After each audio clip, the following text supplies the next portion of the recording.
బీడుగా మారిన పంట పొలాలు, తరుముకొస్తున్న కరువు, ఉరిమి చూస్తున్న అప్పులు, ఉసురు తీసుకుంటున్న రైతులు,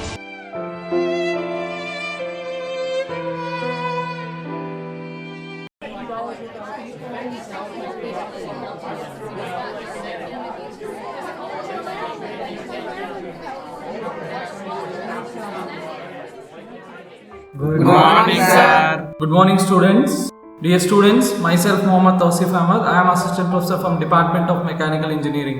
You all know that when new students come to our engineering college, they introduce ourselves to know about each other. But this time we are not going to introduce yourself. But what is the aim for joining the engineering college? Okay. What are your ambitions and what are your goals? Start from you. My name is Kiran Kumar sir. I want to become a mechanical engineer. I want to become an IAS officer. నేను marine engineer అవుతాం అనుకుంటున్నాను sir. Intermediate అయిపోయింది sir, ఏం చేయాలి తెలియక ఇంట్లో చేయి BTech చేయాలంటే వచ్చేసాను. ఎవరో గవర్నమెంట్ ఫీజు కడుతుంది కదా, నా సొంత గడిపించాలని చెప్పి వచ్చేసి అంతే. నేను ఒక రైతుని అవ్వాలనుకుంటున్నాను సార్. ఎందుకు అందరు నవ్వుతున్నారు? అందరూ మంచి ambitions goals చెప్తే రైతు ఎందుకు అవ్వాలనుకున్నావు? What is the reason? సరే సార్, మీరు చెప్పినట్టు గ్రేట్ అండ్ ప్రౌడ్ అంబిషన్స్ వల్ల ఏమొస్తుంది? ఏమొస్తుందా? సుఖంగా ఉండే జీవితం, వేల లక్షల జీతాల. లక్షల కోట్లు ఎంత ఉన్నా ఒక మనిషి బతికే తన జానడి పొట్ట నింపుకోవడానికి. దానికోసం రైతు కష్టపడి పంట పండిస్తున్నాడు, కానీ ఆ రైతుది మాత్రం నిన్నటం లేదు. మీ దృష్టిలో రైతు అంటే చీపే, కానీ ఒకటి గుర్తుపెట్టుకోండి, మనిషిని ఆ దేవుడు పుట్టిస్తాడు, కానీ ఆ మనిషిని బ్రతికించేదే ఒక రైతు.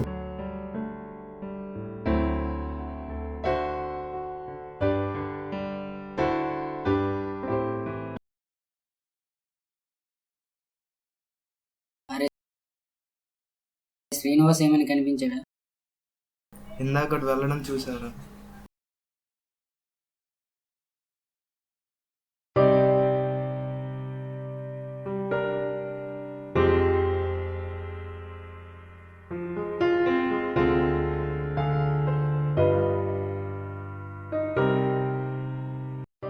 అరే సారీరా, అందరితో పాటు క్లాస్లో నేను కూడా నవ్వేశాను. సరే పదరా, రూమ్కి వెళ్దాం.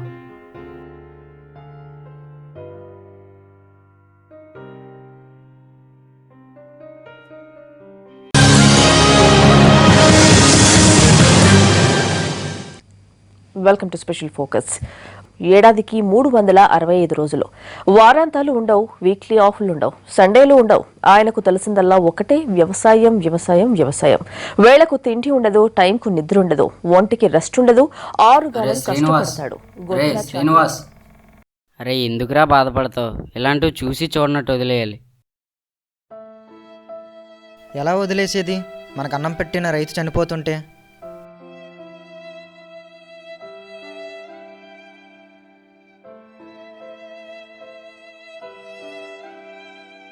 పంట పండకపోతే చనిపోవడం ఎందుకురా? మట్టి బ్రతుకులు కదా, మట్టిలోనే కలిసిపోయారు. అయినా బతకడానికి చాలా దారులు ఉన్నాయి కదరా. నీకు బ్రతకడానికి చాలా దారులు ఉన్నాయిగా, ఈ చదువుకే ఎందుకు వచ్చావు? నువ్వే కాదు, ఎవరూ చెప్పలేరు. మన దేశంలో 90% మంది పక్కవాడు ఎదుటివాడికి చెప్తే వినడానికి అలవాటు పడిపోయారు. ఇక వాళ్ళకి నచ్చింది ఎప్పుడు చేస్తారో.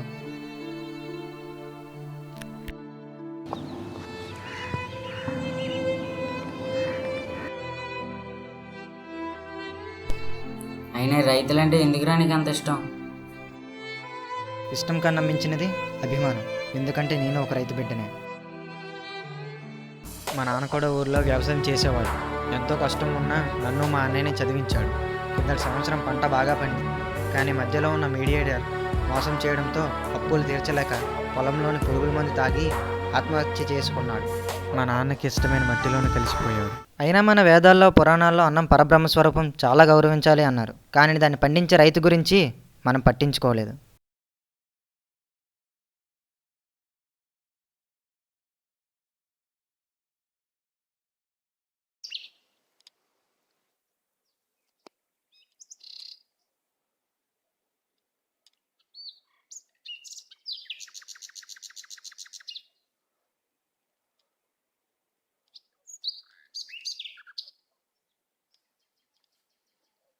బాబాయ్ జాగ్రత్త.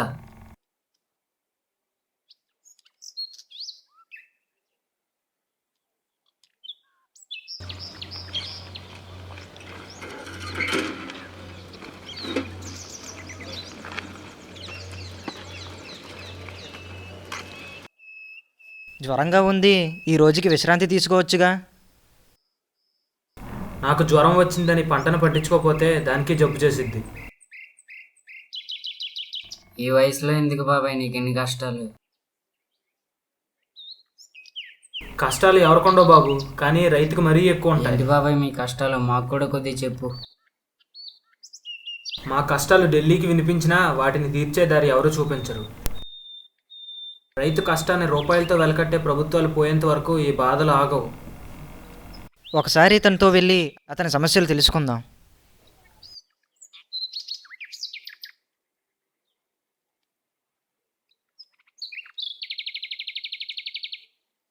ఈ పొలానికి అసలు నీళ్ళే రావట్లేదు.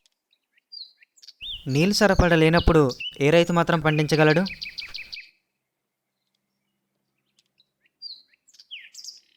బాబాయ్, గవర్నమెంట్ ఆఫీసర్స్ నీ భూమికి సంబంధించిన పంట గురించి చెప్పే పేపర్స్ ఏమైనా ఇచ్చారా? ఇచ్చినారులే బాబు, అయ్యో అక్కడ ఉన్నాయి. ఇచ్చారులే బాబు, ఇందులో ఏముందో మాకు తెలీదు.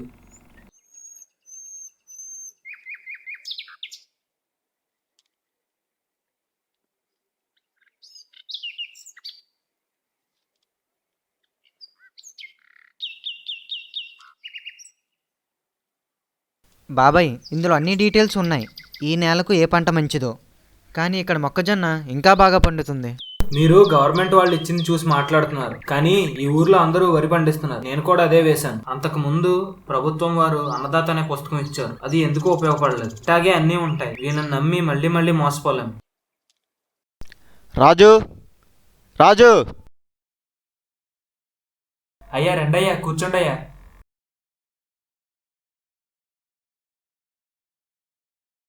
ఈ మర్యాదలకి ఏం తక్కువ లేదు.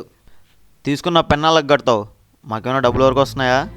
మీకు తెలిసిందే కదయ్యా మా నీరు సమస్య. హే, నీకు నీరు సమస్య ఉందో ఏ సమస్య ఉందో నాకు అనవసరం. నాకు మాత్రం డబ్బు సమస్య ఉండకూడదు. ఇంకో వారం రోజులు అప్పు కట్టపోయావనుకో నీ పొలాన్ని వేలం వేస్తాను. అర్థమైందా?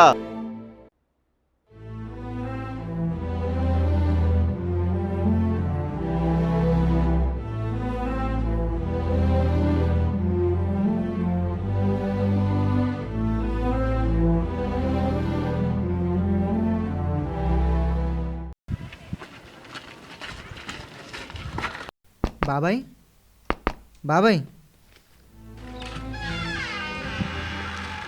ఎవరు బాబాయ్ అతను? మీ ఇంటికి వచ్చి గొడవ పెట్టుకుని వెళ్తున్నాడు. ఎవరు వస్తారు బాబు మా ఇంటికి, అప్పులు తప్ప. సర్లే బాబాయ్, డబ్బులు ఇవ్వాలి, కాకపోతే రేపు ఉంటాయి. కానీ మీరు మాత్రం ధైర్యాన్ని కోల్పోవద్దు. సర్లే బాబు.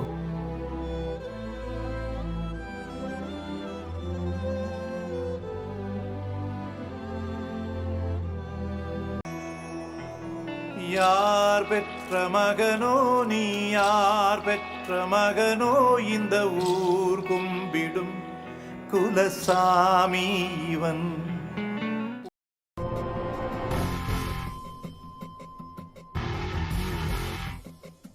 రంగారావు, ఏ ఎవరు నువ్వు పేరు పెట్టి పిలుస్తున్నావు?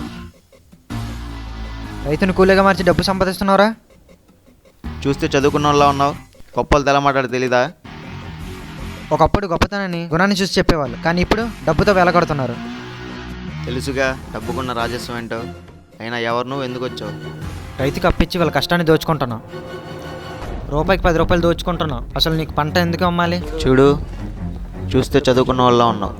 నీకు అర్థమయ్యేటట్టే చెప్తాను. నీ క్లాస్లో పాఠాలు చెప్పేది మీ మాస్టర్లే కావచ్చు, అలాగని ఫీజు మీ మాస్టర్లకు కట్టవుగా. ఇది అంతే.